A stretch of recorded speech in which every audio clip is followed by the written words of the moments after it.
करुणामयी जगत जननी जगधात्री माँ चर्चिका विराजमान करिछंती रुचिका पहाड़ उपरे जो क्षेत्र को कहा जाए परशुराम क्षेत्र। से दिन जमदग्नि तांकर स्त्री होउछंती रेणुका। रेणुका को जने गंधर्व गोटे कुदृष्टि नजर पकेला बोली जमदग्नि परशुराम को कहले परशुराम जा तो माँ को मारिदे। परशुराम जमदग्नि कथा अनुसार माँ को सेठी मुंड छेदन कर देथिले। माँ रेणुका भगवान परशुराम को अभिशाप देले, रे परशुराम तू आज माँ को मारिचु, माँ को हाथ देइचु, तू गोटे महापापी, तो भलिया पापी ए दुनिया रे केही नाहंती, ए पापरु तू केबे हेले मुक्ति पाइबुनु। परशुराम आज्ञा समग्र क्षेत्र बुली बुली बुली बुली एई पवित्र रुचिका पहाड़ उपरे आसी पहुंचले। एठी दुर्गे दुर्गति नासिनी करुणामयी मां को आराधना कले। मां सेठी दर्शन देले परशुराम को, कहले हे परशुराम मोर रूप को तमे गोटे पत्थर रे तीर साहाय्य रे आंकी दियो। मोरी रूप को तमे जेमिति आंकीबो समग्र जगत आजि ठारू मते सेई रूप रे पूजा करिवो। परशुराम आज्ञा गोटे कଳାमुଗୁନି पत्थर रे मां को दिव्य रूप को आंकिया को लागिले। आपण माने केतेबेले बांकी आसंतु, गोटे पटे महानदी एवं आज से रेणुका नदी नाही सत, ए महानदी पुण्यतया महानदी कूल करुणामयी दुर्गे दुर्गति नाशिनी माँ चर्चिका जी कृपा न कले जगन्नाथ महाप्रभु रथ उपरे बसी पारिबेनी। जो महाप्रभुंकर आज्ञा रथ हो पारिबो नाही। समस्त महाराणा सेवक माने मां को निकट रे निजको शरण पकई दियंती, माँ तू ही ये रथ तैयारी करिवु, तते ही ये रथ लागिला। श्रीक्षेत्र में विराजमान करिछंती करुणामयी माँ चर्चिका जे बांकी वासिनी। ए रुचिका पहाड़ उपरे जो रेणुका को बद्ध करथिले परशुराम बोली ए नईर ना कुआडे लोक कथा कहे रेणुका नाम रे नामित हेछि। आज ए रेणुका नदी नाही सत, ओडिशा इतिहास को बांकी इतिहास को एते सुंदर भाव रे ओडिशा रे प्रतिपादन करिछि, ताहा आज्ञा अवर्णनीय।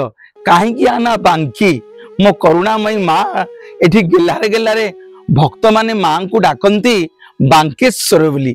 माँ होउछन्ते टिके बक्रेश्वरी, मांकर अंटा टिके वक्र, सेइथि पई ए पवित्र माटीर ना हला गया बांकी बोली। काहेकि मो माँ ना चर्चिका हला गोटे छोटिया उदाहरण टी आपण मानकु देवी। लोक कथा ए अंचलर माँ कुआडे तिगिरिया रे रहुथिले, मां को तिगिरियावासी भलरे पूजा अर्चना करि पारलेनी। महानदी गोटे तटरे गोटे नौका बाहक ना नहीं कि डंगा नहीं कि जाइथिले। माँ सेठी गोटे मानवी रूप में कहले मते टिके डंगारे नहीं जा। से दिन नौका वाला डरी गला, कहला मते कौड़ी देबू, मते पैसा देबू। माँ बा कोठू पैसा आनिबे। माँ सेठू हठात उभान हो गले। गोटे मंदार मालटीए से नौका सांगे भासी भासी भासी भासी महानदी आसी आपणकर गोटे रणपुर घाट अच्छी, से रणपुर घाट रे आसिक मांकर फूल लागिला। कुआडे मांकर फूलटा मध्य सेठू आज्ञा उभान हो गला। सेतेबेले श्रीचंदन बोली जने राजा थांती, आपण माने आसिले देखिबे जोडे काठर कोठरी एठी हेछि। आपण माने विश्व रे जो मंदिर को जिबे कोठी एभलिया कारुकार्य काठरे आज्ञा आपण माने देखिया को पाइबेनी। जहाँ देखिबे बांकी चर्चिका मंदिर रे श्रीचंदन राजा को स्वप्नादेश हेतिला। लोक कथा कहे राजा कुआडे मांकर एई रूप को एठी तैयारी करिथिले, एई रूप को एठी स्थापन करिथिले।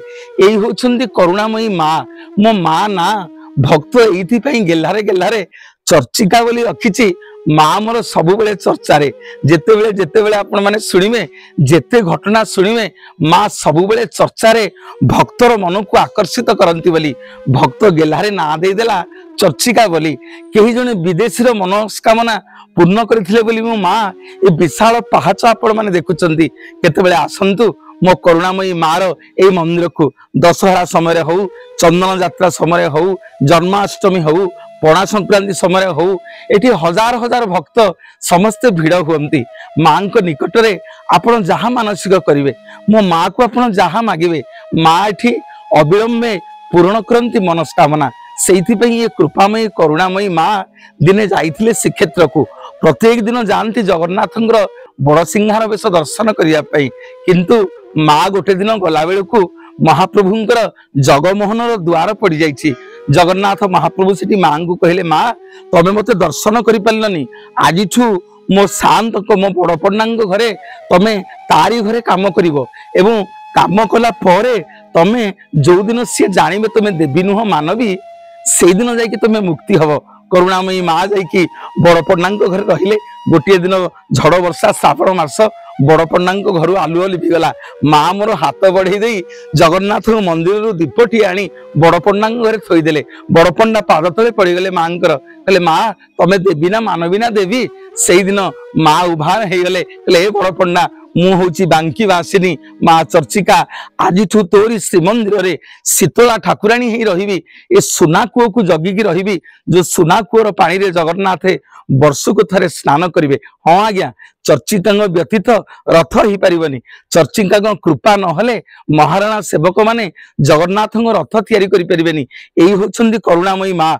आपण माने देखुछंदी जगज्जननी मांकर ए रुचिका पहाड़ उपरे एक सुंदर भव्य मंदिर जोठी माँ मोर विराजमान करिसेंती कोटि कोटि भक्तों को आकर्षित करी आनंती माँ। ए पाखरे रेणुका नदी एई होछंती पवित्र परशुराम क्षेत्र जोठी परशुराम माँ को साधना करी माँ को पूजा करी समग्र पापरु मुक्ति पाइथिले सेई क्षेत्र होची माँ चर्चिका क्षेत्र।